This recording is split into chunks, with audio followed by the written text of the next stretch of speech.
राधे राधे दोस्तों, सबसे पहले आप सभी का स्वागत है मेरे चैनल काव्या कजरी पर। मार्गशीर्ष मास का गुरुवार व्रत पूरे माह की तुलना में बेहद खास माना गया है।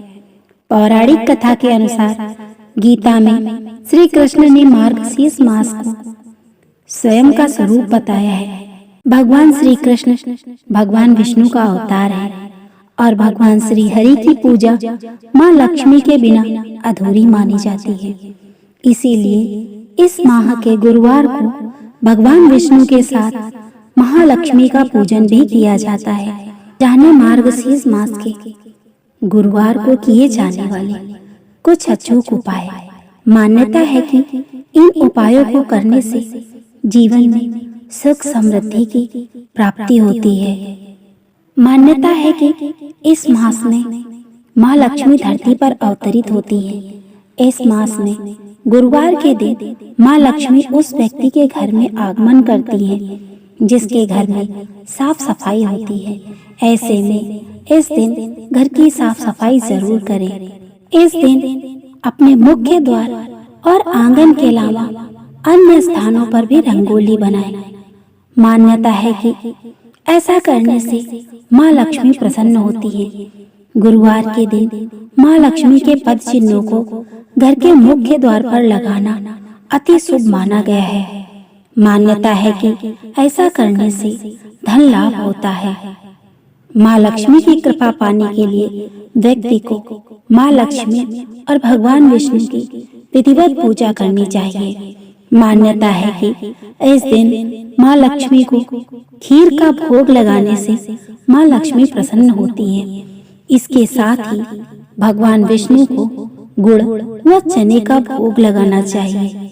मार्गशीर्ष मास के गुरुवार के दिन गाय को गुड़, चने की दाल और हल्दी डालकर खिलाने से भगवान विष्णु की कृपा प्राप्त होती है। इस दिन गाय को तिलक लगाकर उसकी पूजा करने से जीवन की परेशानियां दूर होने की मान्यता है। इस महीने में हर गुरुवार को माँ लक्ष्मी की धूमधाम से पूजा होती है। कहते हैं जो भी इस महीने में व्रत रखकर माँ लक्ष्मी की पूजा करता है उस पर माँ लक्ष्मी की कृपा बरसती है और उसके जीवन में सारी कठिनाइयां दूर हो जाती हैं। मार्गशीर्ष मास को अगहन मास भी कहते हैं। ये महीना माँ लक्ष्मी को समर्पित होता है। इस महीने में माँ लक्ष्मी की विशेष आराधना की जाती है। आज मार्गशीर्ष मास का पहला गुरुवार है, इसीलिए आज माँ लक्ष्मी की स्थापना की गई है। अगहन मास के हर गुरुवार को माँ लक्ष्मी का व्रत रखने की परंपरा है। इस महीने में हर गुरुवार को माँ लक्ष्मी की धूमधाम से पूजा होती है। कहते हैं जो भी इस महीने में व्रत रखकर माँ लक्ष्मी की पूजा करता है उस पर माँ लक्ष्मी की कृपा बरसती है और उसके जीवन से सारी कठिनाइयां दूर हो जाती हैं। कई जगह इस दिन दीप दान भी किया जाता है। इसमें शंख पूजा का भी विशेष महत्व है। इस दिन महिलाएं चावल के लेप से रंगोली बनाकर माँ लक्ष्मी का स्वागत करती हैं। स्नान करके स्वच्छ वस्त्र पहने और व्रत का संकल्प ले। चावल के आटे के घोल से अल्पना बनाएं।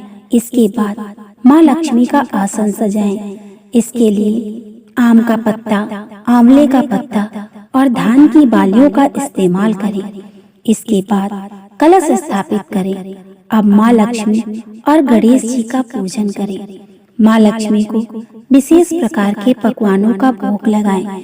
ऐसी मान्यता है कि इस महीने हर गुरुवार को अलग अलग पकवान चढ़ाने से माँ लक्ष्मी का आशीर्वाद मिलता है। मार्गशीर्ष के हर गुरुवार को माँ लक्ष्मी पूरे विधि विधान से पूजा करनी चाहिए। अगर आप गुरुवार के दिन व्रत नहीं कर सकते तो सत्यनारायण की कथा या गुरुवार व्रत कथा अवश्य पढ़ें। इससे जीवन में खुशहाली बनी रहती है। मार्गशीर्ष माह के गुरुवार के दिन लक्ष्मी और नारायण के साथ वाली प्रतिमा रखें। श्री हरि को गुड़ और चने का भोग लगाएं। माता लक्ष्मी को खीर या दूध से बनी किसी वस्तु का भोग लगाएं। इस दिन मंदिर में गेहूं और गुड़ का दान अच्छा माना जाता है। मार्गशीर्ष माह में दान का प्रभाव कई गुना बढ़ जाता है। कहते हैं इससे घर की सभी समस्याओं से छुटकारा मिलता है। गुरुवार के दिन गाय को लोई में गुड़, चने की दाल और हल्दी डालकर खिलाने से श्री हरि की विशेष कृपा प्राप्त होती है। गाय को तिलक लगाकर उनकी पूजा करें। अगर आप किसी शुभ काम की शुरुआत करना चाह रहे हैं तो गुरुवार का दिन बहुत अच्छा माना जाता है।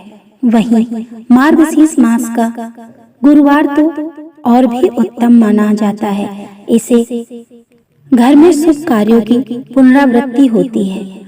आज के दिन मंदिर और तुलसी के नीचे दीपदान अवश्य करें। इससे परिवार के संकट दूर होते हैं। गुरुवार के दिन बाल धोने की मनाही होती है। कहते हैं इससे संपत्ति और संपन्नता में कमी आती है। कहते हैं कि इस दिन नाखून काटने से भी घर में नकारात्मकता आती है। इससे नाखून काटने से परहेज करें। इस दिन महिलाओं और पुरुषों दोनों को ही बाल काटने की मनाही होती है। इससे बृहस्पति कमजोर होता है और उन्नति में बाधाएं आती हैं। कहते हैं कि गुरुवार के दिन धोबी को कपड़े धोने या प्रेस करने के लिए भी नहीं देने चाहिए। इससे घर में दरिद्रता आती है। श्री महालक्ष्मी की व्रत कथा। आइए भक्तजनों, ध्यान से सुनते हैं महालक्ष्मी की व्रत कथा।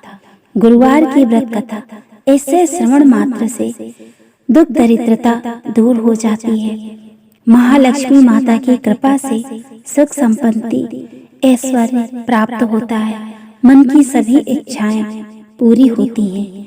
हिंदू पंचांग के अनुसार हर साल श्री महालक्ष्मी माता की कृपा से सुख संपत्ति ऐश्वर्य प्राप्त होता है।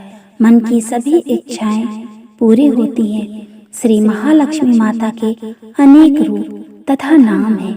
भूतल में वे छाया, शक्ति, तृष्णा, शांति, जाति, लज्जा, श्रद्धा, कांति, वृत्ति, स्मृति, दया, तुष्टि, माता, अधिष्ठात्री एवं लक्ष्मी के रूप में स्थित है।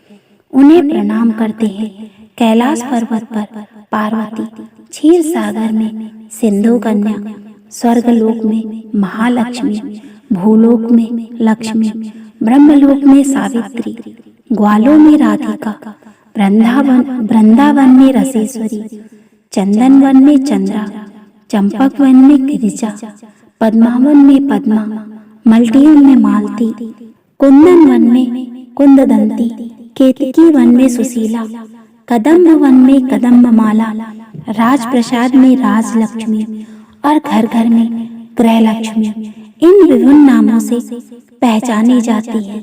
इस तरह सर्वथा चारों ओर सर्वभूत में सुपरिचित माता श्री महालक्ष्मी की ये कथा है। अब हम इसका श्रवण पाठन करेंगे। भारतवर्ष के सौराष्ट्र देश में द्वापर युग की ये कहानी है। सौराष्ट्र में उस समय भद्रश्रवा नाम के राजा थे। वे बड़े पराक्रमी राजा थे। 4 वेद, 6 शास्त्र, 18 पुराणों का उन्हें ज्ञान था। उनकी रानी का नाम सूरत चंद्रिका था। रानी दिखने में सुंदर और सुलक्षणा थी तथा पतिव्रता थी।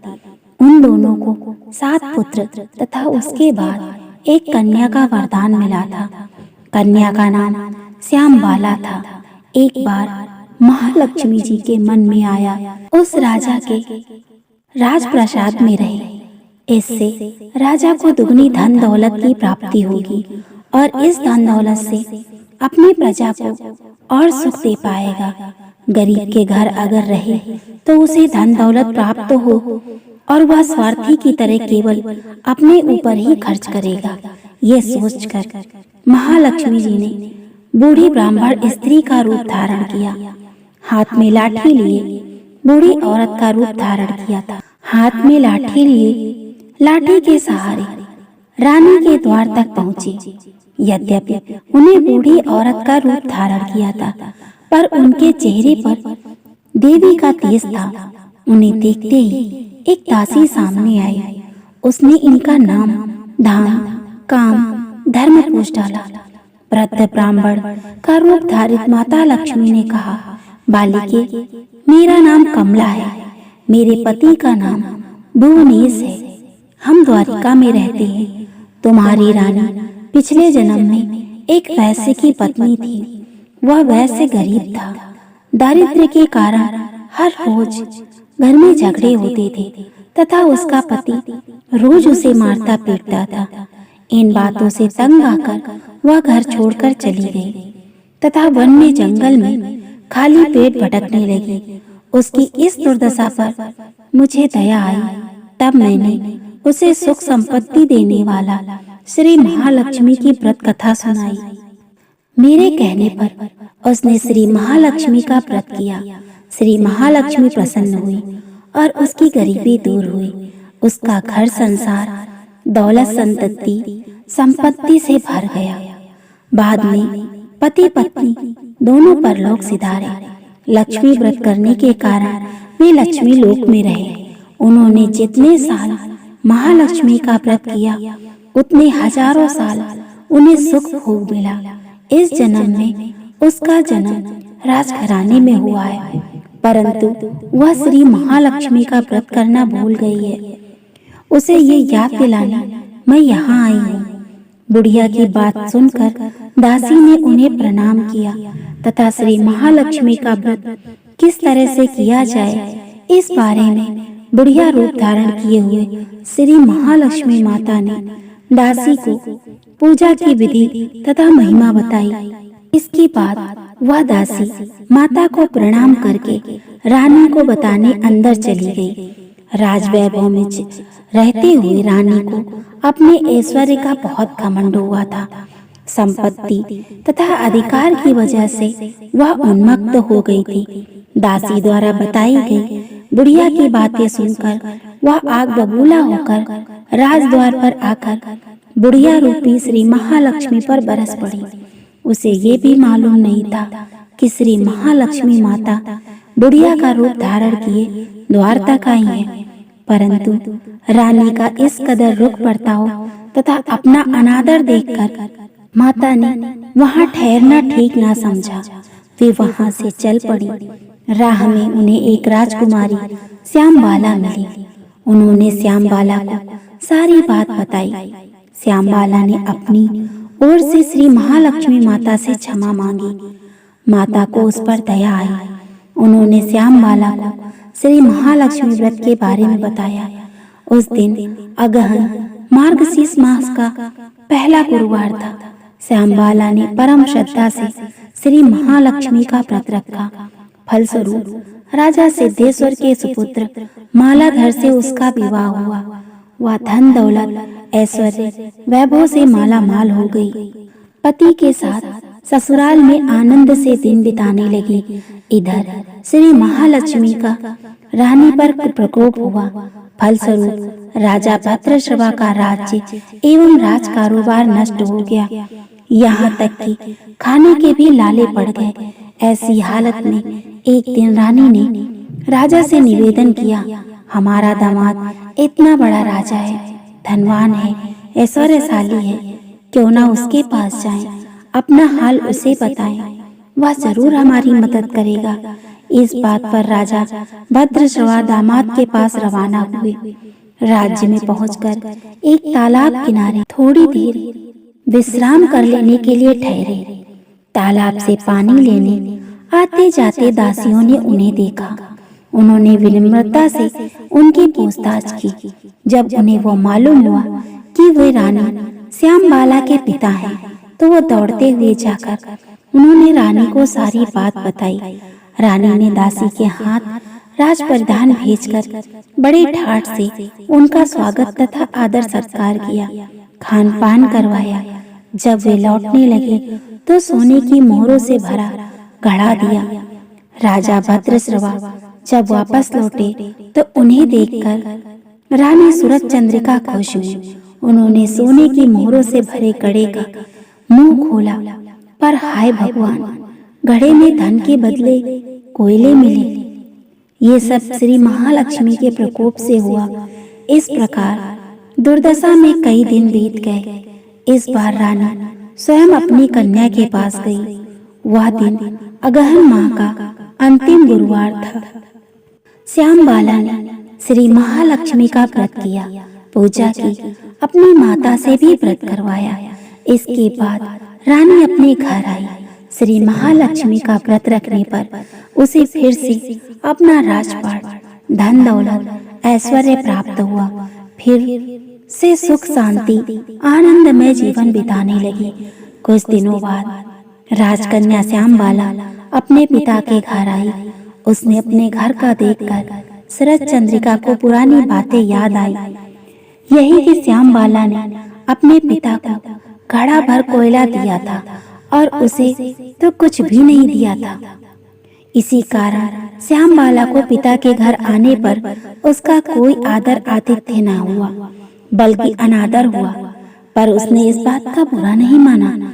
अपने घर लौटते समय उसने पिता के घर से थोड़ा नमक ले लिया और अपने घर लौटने पर उसके पति ने पूछा, अपने मायके से क्या लाई हो? इस पर उसने जवाब दिया, वहाँ का सार लाई हूं। पति ने पूछा, इसका मतलब क्या हुआ? श्याम बाला ने कहा, थोड़ा धीरज रखो, सब मालूम हो जाएगा। उस दिन श्याम बाला ने सारा भोजन नमक डाले बिना बनाया और परोसा। पति ने खाना चखा।